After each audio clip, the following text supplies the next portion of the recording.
Turn around every now and then. I like when you do that. Okay, I won't do it. Welcome. I'll decide if I can keep that or not. Welcome and welcome back. Hey, in this video, we want to talk about the turnaround. It's going to be a little bit of a concept. Oh, that's why you're doing it. Yes, you're making a dad joke. yes. I'm a dad. I now got you jokes. have to keep it. Okay. I still don't like it. Now I definitely have to keep it. So hopefully you made it through that, and here you are. Let's talk about the turnaround and what can we do to make sure we got that down. So first of all, what we call the turnaround is the point in ballistics, primarily horizontal ballistics, where you go from, let's say, the top swing in your kettlebell swing, and go ahead and turn to the side. Okay. I see all your bumps. Boom. All right. So from the top, you're going to come down here, and you're going to go down into the backswing. We call the turnaround the time where you go from the backswing into your next swing, snatch, clean, whatever. So basically, as you're going into the backswing, as soon as you hit that wall, okay? The time from when you hit that wall, meaning you can't go any farther back, and then you're turning around and you're going right into your next movement. So last video we did, you can stand up. This just looks weird. It's like you're flirting. It always looks weird. So the last video we did, we talked about pushing the force into the floor and finding the area where pressure's on your feet and you really can get a good push. We certainly don't want anyone to think that the only time you're active during a kettlebell, whatever, swing, snatch, clean, is when you're pushing your feet into the floor, because obviously there's a lot more exertion throughout the whole movement. The reason why we break things up like this is to analyze where are we having trouble, what's not working well, is this person pushing, are they not pushing? If for example, if we're looking at the push phase, where you should be really feeling your feet and your arms aren't connected to your body, we know that you're having a hard time there. But what I will often see, go ahead and turn around. Jeez. And we're gonna, so we're gonna kind of feel this out. So let's say we've got the top of a swing and the kettlebell's coming down here, and we go down into the backswing. What I'll often see is a butt lift, okay? And then the butt will drop, and then we'll go into our next swing. So any disconnect in this bottom portion is going to disrupt the turnaround. Sometimes what we'll see is the bell that flips completely up in the back. That will also encourage this hip lift here. Whenever we see anything that's not entirely tight back here, we're potentially losing power. We're not potentially, we're definitely losing power. We don't want to do that. Okay, I'm trying to be diplomatic, but don't be diplomatic. Don't do that. If you're watching us, you know what we're about. So, what we're looking to do is train that turnaround, because if you dissect the swing into phases, this is going to be a lot of passive. This is going to be tissue recoil. This is going to be stretch shortening cycle.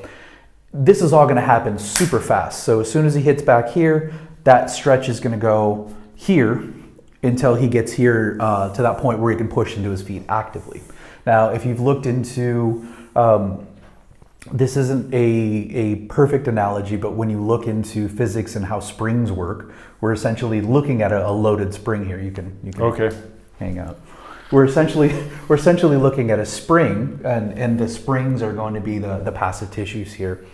The stiffness of that spring is going to determine the force that's going to come out of it. If we stretch it or we compress it and then we let it go, the stiffer it is, the more energy we're going to get in return, because it requires more energy to actually compress it. So what we're really thinking about doing is, in this turnaround phase, we're thinking about getting as stiff as possible. Okay, we're thinking about getting these here. We want to think of these as springs, bands, whatever you want to think about them. We're looking to get a good stretch.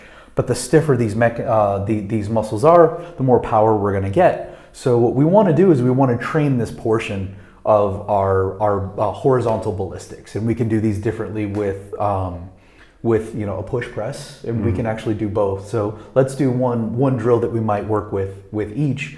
And in this position, what I recommend is just a maybe 20-30 second hold in this bottom position. Now, what you're doing is you're never going to be in this position that long, but you got to get comfortable down there. Okay, you have to be comfortable down there, And in order for the elasticity to happen, it really is going to happen at the level of the tendon. That's really where we're going to get a lot of that. The muscle needs to be rigid in order for that to happen. So we need to teach the muscles how to be rigid in this bottom position. It's going to be a position that we're not really comfortable in. It's going to be a more extreme range for some of us. So we want to get comfortable doing that. So let's just go ahead and take a deadlift position, and you can keep the handles the way they are. You can turn them in, whatever's easier for you. And you're just going to go ahead and you're going to pick those up. Maybe actually, let's bring them all the way up to the hip. Let's bring them all the way up to the hip. Okay. And let's go ahead and do hips forward, eyes are up, and slowly, very slowly, so you get the stretch in these tissues back here, very slowly bring those kettlebells down toward the feet. A little faster than that. Okay, I want you to feel, there we go. Now your knees come forward a little bit in a swing, so I want you to find that knee forward a bit. There we go. And I want you to stay tight here. I want you to put force into the floor to overcome the force. I'm shaking like a leaf. I like it. So I want you to put force into this, into the floor, but not actually stand up. And you're going to hang out for about 20 seconds. That's probably 20 seconds. So go ahead and drop them. Wow. That was amazing. What we're really doing is, one, we're teaching the tissues in the back to elongate. So we're working that eccentric portion of the muscle, making sure the muscles are able to do that. And then we're going to teach the muscles to be stiff in really a position that's not all that strong, as you can see. Okay, that's going to be where he's going to be weakest, in this hingy, deadlifty position. So he wants to practice down there. Super simple. Now you can do the same thing with the push press. Where are you going to be at the bottom of the push press? Okay, there you go. And what muscles are you going to be using? You're going to be using a different set. You're going to be using a lot of quad.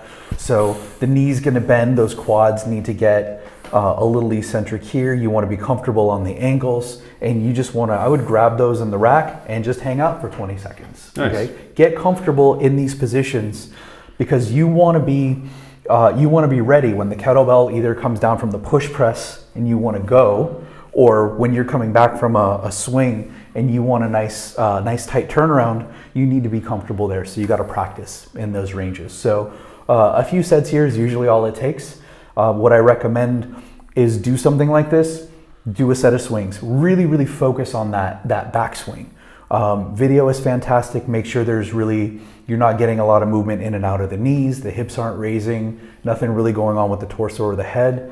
And the bell isn't flipping up at the top. If you see that, and there's no delay. Let's look at this one more quick time from the side from what I'm talking about with the delay. So when the hands are here, when he gets back into that backswing and he goes back as far as he can, I want to see an almost immediate coming the other way. What a lot of people will do is they'll be here, the knees will straighten a little bit, and then there'll be that delay, and then they'll come up, or the line won't be really true. Coming straight down, it'll flip up. So again, we want to make sure that there's no delay when he's back there. Simple drill like that will do the trick. Great, I love it. That was amazing. Try it at home and let us know what you think. Like and subscribe. Download the Bells by Iron Revival app on the Apple App Store. That's all. He did, and I did. I use it every day. Regret it. It's the best thing I ever did. Really?